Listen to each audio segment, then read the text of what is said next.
Fun fact, a child growing up in the US is more likely to have a pet than a live-at-home father. Which is very weird actually, when you think about it, because whenever I usually hear of US couples, like, I usually tend to think that they love their fathers, they have their fathers with them, at least in the house, and they're always playing a lot, especially at night and shit, or, when the boyfriend leaves the house. Because what would justify them saying daddy in the middle of the night so loudly? Oh. So that's what they usually say daddy for. Oh. That's very new information to me. That's very new. Although, if that's the case, then how exactly would they explain doggy style? Because normally it's not just dogs that do it, but I'm guessing, the fact that they've been having a pet a lot more than the father, then maybe could you say that, doggy style is called doggy style because these Americans are usually doing it because they watch the dogs do it? Like, this is almost feeling like an epiphany for me. Because I can finally understand why it is that some of these Americans come up with some of these names. Although, at the same time, that would explain why it is that they're so quick to go for their relatives. Because when you think about it, if you're going for things and naming things after stuff that you find at home, because, I don't know, charity begins at home or some shit, then I guess it's going to make sense when they start naming stuff after stuff that they do at home. If charity does begin at home, then, probably learning about sex will as well.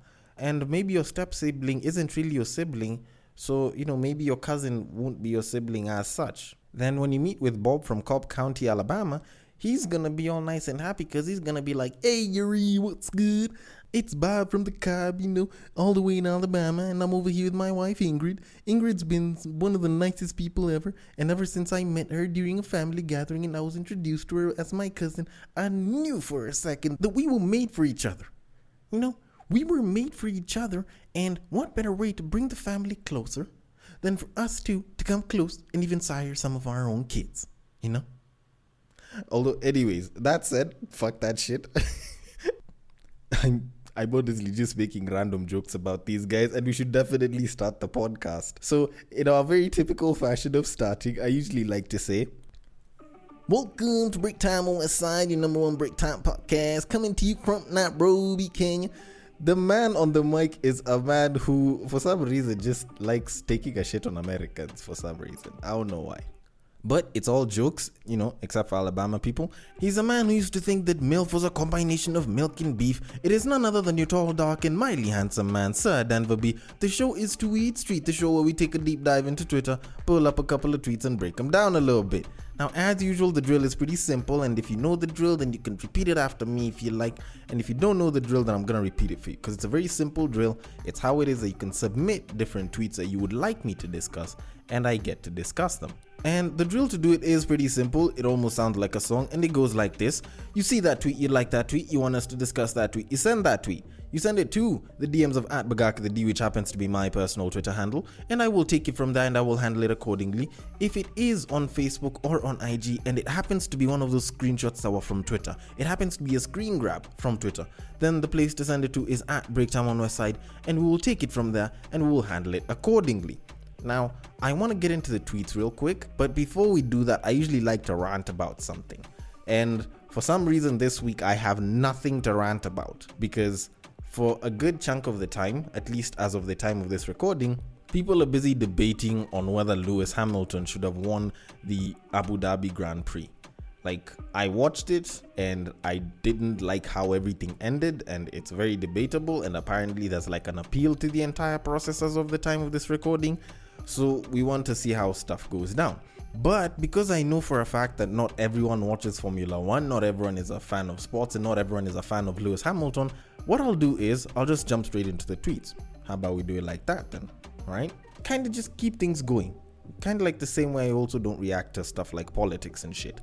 So, moving it on, so let us go on to our very first tweet of this episode.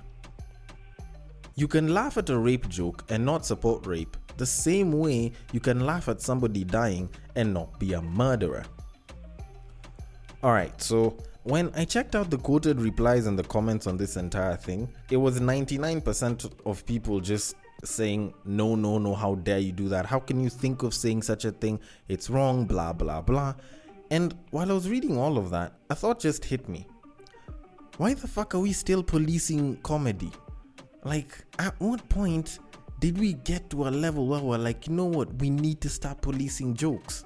Like, I can get that, some jokes might seem insensitive at the time to certain people, and I think those ones need to be, played around with a little bit of caution.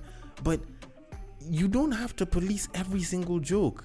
And this guy actually made it quite apparent, because he's pretty much comparing a rape joke and a murder joke. Because it's not like you can say rape is a worse crime than murder, or manslaughter is a worse crime than rape, or like, you're not supposed to start rating one that's worse than the other that way, because both of them are bad acts. So why is it that we can make jokes about murder but we can't make jokes about rape? And it kind of got me thinking for a little bit. I don't think the problem is us making jokes about rape. I think it's us making jokes about rape involving the women. Like, that's how I see it. Because whenever you make rape jokes to guys are gonna laugh at it if it's funny. Like, we've always made jokes about going to prison and getting raped, and the kind of shit that's done to people there. And we always still come back and we're like, yo, like, that shit is really, really bad. But we'll always laugh about it. And the thing is, we know that it's a joke, and we can make such jokes and we can move on from it because we just see them as jokes. A lot of other people, at least a lot of people nowadays, start to see them as jokes about rape, or more so rape jokes, and they forget the joke part. They just remember the rape part, and they're like, oh no, that's wrong, you shouldn't be making jokes about rape, there's nothing to joke about with rape. Like, shorty, nigga, you might be saying there's nothing to joke about with such things, but people said the same exact thing about religion, and I kid you the hell not, there's a lot of jokes on religion that are funny as hell. Like, you can start acting like it's all not right and it's inconsiderate and it's bad, but I kid you the hell not, if something is funny enough for a certain group of people, then I think it's totally okay for them to laugh. The only time when I can say that yes, maybe you shouldn't make certain jokes is if, say, the affected person is there and they haven't sort of kind of given permission to it, not unless if it's something public, or just wrong context. So like, if you make a death joke, if you make a dark joke at a funeral, it might not be, actually it'll definitely not be taken very well by a lot of other people. It's like a black person and a white person sitting down and they're busy having a serious talk on race, and then someone chooses to make a race joke, more so the white guy. It's definitely going to turn into something very bad for the both of them in a lot of those cases. But you can't start telling me that we should never make jokes about certain things.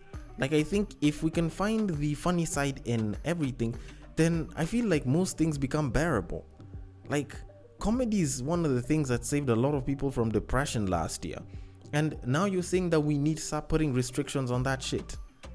Like, don't be insensitive enough to, go and make jokes about someone that's affected or some shit.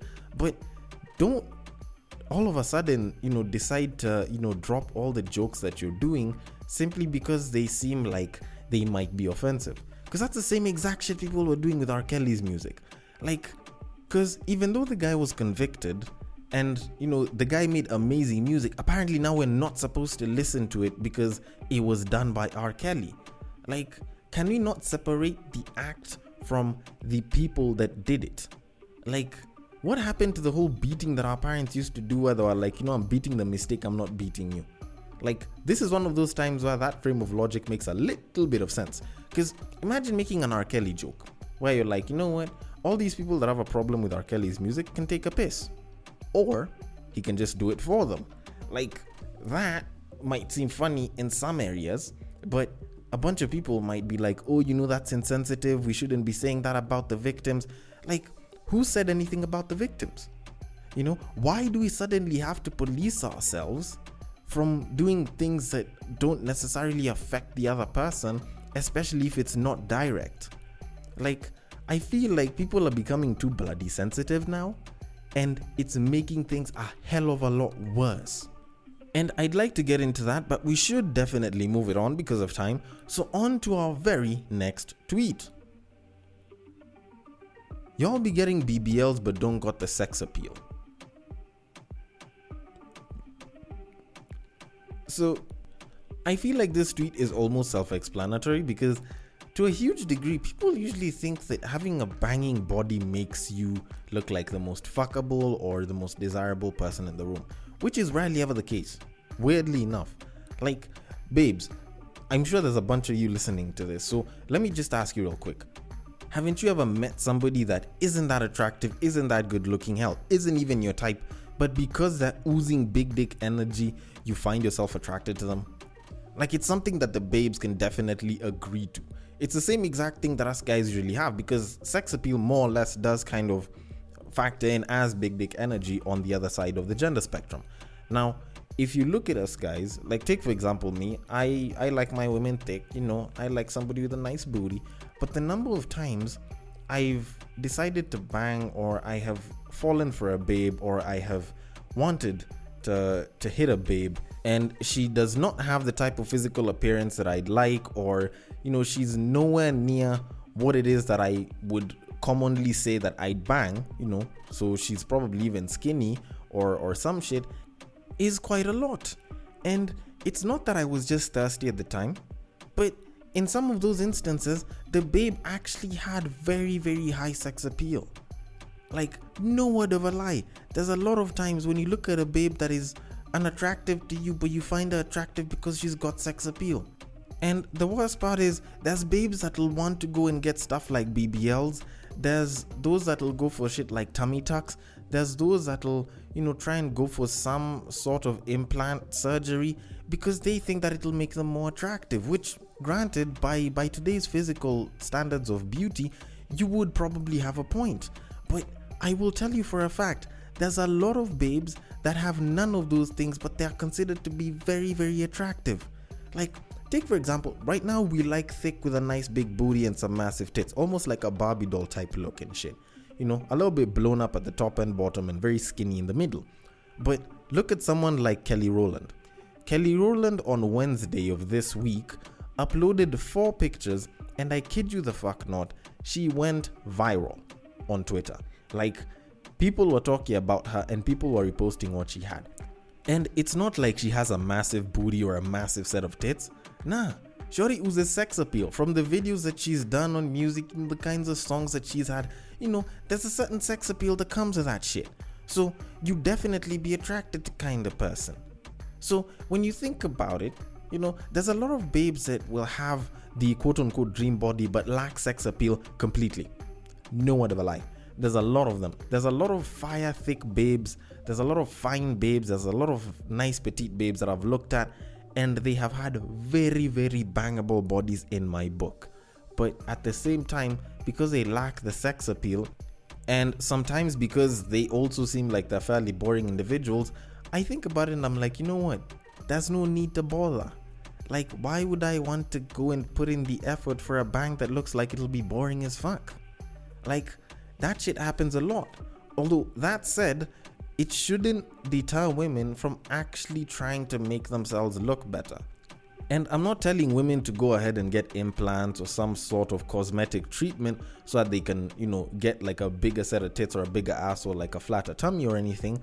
But just try and take care of yourself within the natural limits. Like, eat well. If it's working out, you can work out. If it's cardio, you can go do your cardio. But just try and look good. Like, I kid you the fuck not. There's babes that might have sex appeal, but because they've let themselves go, no matter how much sex appeal they've got, it still doesn't look good to fuck. Like, I am telling you this from experience. If it doesn't look good to fuck, then even though you have sex appeal, it might still be considered a turn off. So the ideal sweet spot is a well taken care of body and a good level of sex appeal. So that's probably what you should aim for. But that said, we should probably move it on. So on to our very next tweet.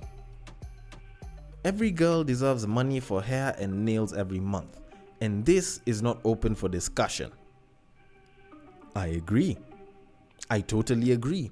I totally wholeheartedly and unequivocally agree on this shit. Every girl deserves money for hair and nails, a nice pedi manicure, that shit's good. Go to the salon, make yourself look good. I believe in that shit. Now, where we usually kind of disagree is how you get the money, where the money comes from. That's where my problem usually lies, because I do feel like girls do deserve money.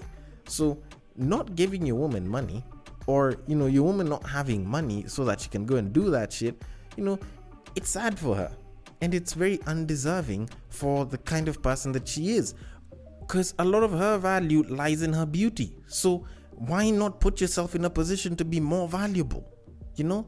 But now when you start saying that because every girl deserves money, now I have to give my girl money, then we start to disagree.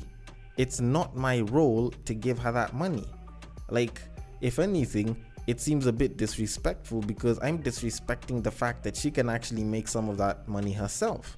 Now, if you're talking about her getting it from some old guy while I'm also in the picture, then I'll definitely ask questions. What is she doing to this old man, for this old man, to get that money? And I definitely don't want to be sharing her with some older dude just because he gives her money. So I'll definitely have a problem with that. Not unless if this dude happens to be her father, then she can go and do that. But not unless if it's the father. If it's some person that you're calling Zaddy besides me, then we have a problem. Then we definitely have a problem. But like, if she's making her own money, if she's making her own guap, if I'm gifting her, say, a nice spa treatment or a treatment at the salon, then it's perfectly okay. I don't usually do it, but obviously if it's an occasion that calls for it, then I wouldn't mind. So while people do say, every girl deserves this, I will kind of agree with it. But at the same time, let's just look at the term deserves. Deserves kind of brings in a certain sense of entitlement. And you could say that, yes, she does deserve it, but I also deserve to be fucked every single day. But just because I'm a single nigga doesn't mean that that's going to happen every single time. While I could say that I deserve to get good sex on a daily, it's not like it's always going to happen. Just the same way I can say that I deserve to be successful, I deserve to be rich and famous, I deserve to be at the pinnacle of the pyramid, then it just means that I'm entitling myself to it, but now I need to work to put myself there. And that's what a lot of the babes now need to do. So, like I said, I agree with the statement, but how you do it, now that I can agree or disagree with. But that said, we should probably move it on. So on to our final tweet of this episode. Some dudes get annoyed at other men doing things for women they're not with or courting because they think it raises the quote-unquote price for all men to access women. That's why some men will react to other men doing things for women as if they are being personally betrayed. LOL. As sad as this sounds, I actually do kind of agree with the guys that feel some type of way. Like, I can understand why they'd feel that. Because if anything, if there's a gender that's usually bombarded with expectations left, right, and center, it's guys. Like, in the provision department, we usually get so many expectations. So if you find one person is going a little above and beyond while you've probably decided to, say save up, then it's gonna make you look bad. At least that's how we usually see it. And it doesn't necessarily have to be the case, of course. But if you're the guy that happens to be on the losing side of these expectations, and say a friend of yours or somebody close to your woman is receiving such things, is doing such things for their woman, then at some point in time, once it happens consistently, then you will definitely feel affected as a guy. Like, this shit usually affects guys quite a lot because we're expected to be providers and we're expected to do all sorts of things for our women. And in a way, when you actually think about it in the larger view of the picture, this is something that actually does cause certain shifts in certain cultural ideas of dating and courting somebody. So like, when you think about how back in the day, people could go and propose marriage and people can go and talk it out, dowry can be paid and shit. We got a lot of Western influence. People were busy taking their girlfriends to expensive restaurants, so a lot of these babes expected that. A lot of guys started doing that because they knew that that's what the babes expected. And over time, that shifted, and nowadays, you can see what the people in the US and the UK are doing, and you'll find that people are being proposed to in stadiums, and that shit's happening. Here in Kenya, there's people that are going all the way up mountains and proposing there. So, one way or another, it does actually get to affect us whether we like it or we don't. But bringing it back down to the more common, more basic situation, a lot of us do get that peer pressure, especially when close friends are involved in such shit, because we get to kind of have that pressure of, oh, because we both work in the same place and we earn the same, if this guy can do this, then you should be able to do it as well. And the worst thing about it is, we might earn the same, but our responsibilities make us very different. Someone can be earning 100k at the end of the month net, and when he goes home after about a day or two, he'll still have 100k. But say, for example, if I have responsibilities, I need to take care of people, I need to pay school fees and shit, in maybe about 2-3 days I might be left with 10k. So how do you expect that I'd be able to do such a thing? And this shit even goes over and above, and it moves on to marriages. And these expectations are there. And the worst thing about it is, babes will be like, oh no, those are unrealistic expectations and you should be okay with that. Your confidence should protect you from it. But it doesn't. And the babes wouldn't understand because they're not on our side of the table to see it. And more so than that, their expectations are usually bare minimum. Like, you think about it today. Like, a shorty can come over to a guy's place, chill there, watch TV, and pretty much, just fuck the guy, so she'll be on top for maybe 5 minutes at max, and then wake up the following day and ask this guy if he's ordering for breakfast, and they'll be okay. That relationship will be fine.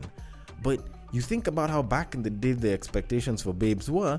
Like, I was talking to an Uber guy the other day, and he was busy talking about how when he was back dating during his time, a shorty would come to your place and she'd mop up, clean up the entire place, wash your clothes, fix up food and shit. So at the end of the day, like, she's pretty much cleaned you out and made sure that you're well set for like an entire week.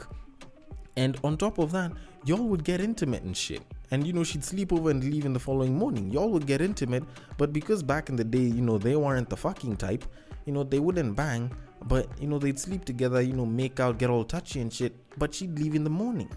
Now, babes don't exactly have that kind of expectation in the here and now, so it's literally bare minimum. So they wouldn't know the problems that come with such expectations, but guys would. Although then again, I might be wrong about this and that thing, and I actually do want to make sure that I can break this down at length and discuss it, so I probably will at a different episode.